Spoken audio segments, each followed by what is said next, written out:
புன்னகை முல்லை புதுவிழி குவளை அழகிய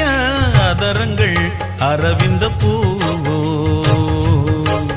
உன் கன்னங்கள் ரோஜா கொடியிடை அல்லி நிறத்தினில் நீயொரு செவ்வந்தி பூவோ செண்பகம் ஒன்று பெண்முகம் கொண்டு எனக்கென பிறந்ததோ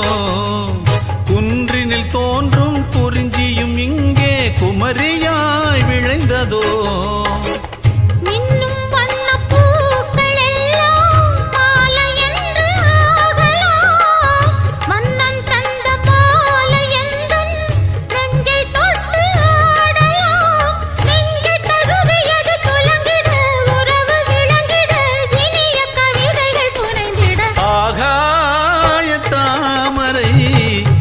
அருகில்